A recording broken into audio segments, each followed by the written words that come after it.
İndi sizə göstərəcəyim divar kağızı kəsmək, podqonkasını tutmaq barədə, kleyi hazırlamaq barədə bir video paylaşacağım indi. İnşallah sizə də xoş izləmələr, bəyəndiyiniz üçün, paylaşdığınız üçün təşəkkür edirəm. Bəli, gözəl qardaşlar, gözəl insanlar.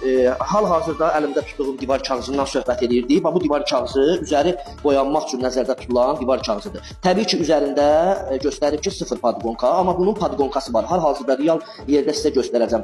Yəni material barədə, qramı barədə, ümumiyyətlə vuruluş qaydası barədə üzərində, etiketin üzərində məlumat var. Sadəcə 0 podqonka ilə də vuran insanlar var, amma birləşmələrin daha ideal, daha gözəl, daha belə deyək də yaxşı çıxması üçün podqonka mütləqdir.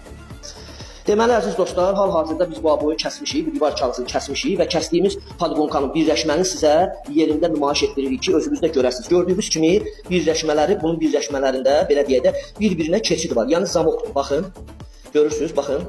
Gördünüz? Bax bu yerində olan, yəni bax divarda bu cür oturacaq. Amma siz bunu bax misal üçün belə vursaz, burada görürsünüz, uyğun gəlməyəcək. Təbii ki, bəzi adamlar deyirlər ki, divar boyası bunu bağlayacaq, amma biz işimizi ideal görürük ki, gələcəkdə heç bir qüsur filan olmasın. Hal-hazırda bax sizin bax bu cür olacaq. Bax bu real olaraq yerində sizə göstərirəm. İnşallah kleyin hazırlanma qaydasında sizə nümayiş etdirəcəm.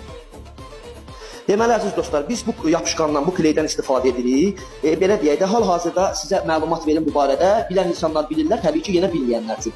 Gördüyünüz bax bu yapışqan biz üzəri boyanmaq üçün nəzərdə tutulan divar kağızlarında istifadə edirik. Biz bunu necə, yəni belə deyək, hazırlayırıq. Divarı yumaq üçün 6 litr suya 300 qram, 6 litr suya 300 qram, 350 qram, bəzən ağır aboy olduqda 400 qram qatırıq və 6 litr, 7 litr suya divarı yuyuruq. Yəni divarı yuyuruq. Amma mütləq həll olunmasını gözləmək lazımdır mütləq şəkildə. Qarışdırarkən də diqqət eləyin ki, düyünlər düşməsin. Bir də bunun divar kağızını divara tətbiq etdikdə isə tən yarısını 5 litr suya.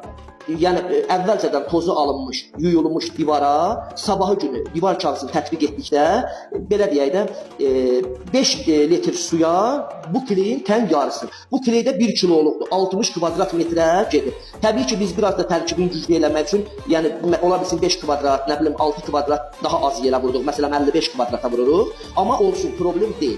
Keyfiyyəti daha üstün olsun ki, nəinki zəif olsun.